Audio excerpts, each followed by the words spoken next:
Hey everybody, welcome back to Urban Rush. We've got a taste of it, but if you want to hear more from Stephen Jeffrey, you can go to his show on Friday night. Very nice. We're going to talk about his band and his new album, Spirathon. Hello, Stephen. How are you, man? Hey, guys. Thanks for joining us. Oh, my pleasure. So this is your first album of all time. Give people a sense, if it's even possible, of what that feels like, you know, when you actually get that CD that you've been thinking about for years. It feels great.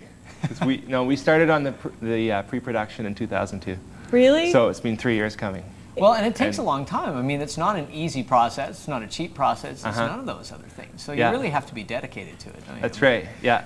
So I'm really happy with the result, and the reception's been really great. Well, it's a great album, and produced by Kevin Kane, who people recognize from Grapes of Wrath. Yeah. What was it like? Well, first of all, how did you and Kevin Kane hook up? I was his guitar student. Oh, were you really? Yeah. That's really cool. And I asked him if he wanted to produce my album, and he said yeah. What was it like working with him? Oh, amazing. I mean, he's worked on so many records, and he's so knowledgeable. He's so well listened to. So I could reference anything. I could reference Velvet Underground, Led Zeppelin, Stones. Because he played on the album as well. He's one of the session musicians. Yeah. And I was looking at the list. There's like a list of people that played with you. It must have been really cool. Including Lucy Brain from Vancouver's Young and Sexy. Of course. Oh, very cool. What was it like for you going from guitar student to producing an album with Kevin Kane and then have him playing on your album? That must have been really cool. Yeah, it was an amazing opportunity. Yeah. And he said there was something sincere about me, because a lot of people ask him to produce, right? Yeah. I bet, yeah. But what makes Spirathon unique is the West Coast folk rock. Yeah. There's 2 songs, Earthship and Alice Howl, that are like social protest songs. There's a big theme on the record of nature.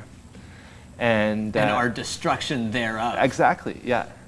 And so our premise, we wanted to make a record that was an album, that didn't just have a single and a bunch of junk. Right. We wanted the whole thing to be a piece of art. Yeah. Well, and that's important too. I mean, to express yourself in a way that means something to you, and a different way of getting to people, you know what I mean? And having them understand these things that are important to you as well. So Kevin's actually working on his 3rd solo record. Oh, is it? Awesome. Yeah, it's coming out next year through Boompa Records. Oh, very cool. And I've actually heard 2 of the songs, and you got the sneak peek. Yeah. Awesome. Well, people can pick up the album. You've got a CD release party. You want to tell everyone? My release party's tomorrow night. Very at cool. the Wise Club. You excited? Oh yeah, we're gonna go excited You're nervous. Excited. If you want to join Spirathon, you can do so tomorrow night at the Wise Hall, and of course you'll be able to pick up the album there. Tickets are also available at Zulu Records and High Life Records, or at the door. Stephen, we want to thank you and your band as well. Thanks for having me. Oh, it was our pleasure. pleasure. Album. We're going to take